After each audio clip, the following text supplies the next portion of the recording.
Hello friends, எல்லாருக்கும் வணக்கம். இது என்ன வீடியோ பார்த்தீங்கன்னா, மண்டே எனக்கு பர்த்டே. ஸோ அதனால் ஃபஸ்ட் கோவில் போயிட்டு, செகண்ட் வந்து கோவில் வெளியே இருந்தாங்க நிறைய பேர். அவங்களுக்குலாம் என்னால் முடிஞ்சது சாப்பாடு வாங்கி கொடுத்தேன்.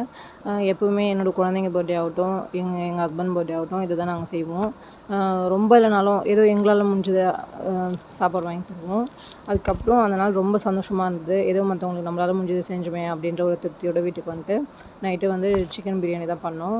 ஃபஸ்ட்டு குக்கரில் எண்ணெய் சேர்த்துட்டு கொஞ்சமாக நெய் சேர்த்துக்கலாம். சேர்த்துட்டு அதில் வந்து ஒரு அன்னாச்சிப்பூ, பட்டை, பிரியாணி இலை, லவங்கம், கட் பண்ணி வச்சுருந்த வெங்காயத்தை சேர்த்து நல்லா வதக்கலாம். வதக்கிட்டு பச்சை மிளகா 2 பச்சை மிளகா கட் பண்ணி சேர்த்துக்கிட்டேன். அப்புறம் இஞ்சி பூண்டு பேஸ்ட்டும் சேர்த்துக்கிறேன். கட் பண்ணி வச்சுருந்தோடைய தக்காளி அதையும் சேர்த்து நல்லா வதக்கி விட்டுறலாம். ஃப்ரெண்ட்ஸ், பவர் வர போயிடுச்சு. லைட் அடிச்சுட்டு தான் வீடியோ எடுத்தேன். நெக்ஸ்ட்டு கொத்தமல்லி தழை, புதினா போட்டு அதையும் சேர்த்து வதக்கி விட்டுடலாம். தேவையான அளவு கல் உப்பு சேர்த்துக்கலாம். சேர்த்து அதையும் வதக்கி விட்டுறலாம். வதக்கி விட்டுட்டு சிக்கன் பிரியாணி மசாலா, தனி மிளகாய் தூள், கரம் மசாலா சேர்த்து நல்லா மிக்ஸ் பண்ணி விட்டுடலாம். வாஷ் பண்ணி வச்சுருந்த சிக்கனை சேர்த்துக்கிறேன். மசாலா எல்லாம் சிக்கனில் படுற மாதிரி நல்லா மிக்ஸ் பண்ணி விட்டுடலாம். சேர்த்துட்டு தயிர் சேர்த்துக்கிறேன்.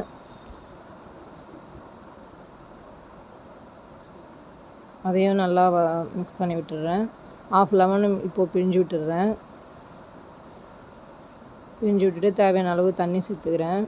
வாஷ் பண்ணி வச்சுருந்தோம் இல்லையா பாஸ்மதி ரைஸ், அதையும் சேர்த்துக்கிறேன். இப்போது 1/2 லெமன் பிழிஞ்சு விட்டுடலாம். லாஸ்ட்டாக அந்த ஈட்லேயே கொத்தமல்லி, புதினா சேர்த்து நல்லா மிக்ஸ் பண்ணலாம். சூப்பராக போட்டு வந்திருக்கு. இந்த வீடியோ பிடிச்சிருந்தா லைக் பண்ணுங்கள். தேங்க்யூ.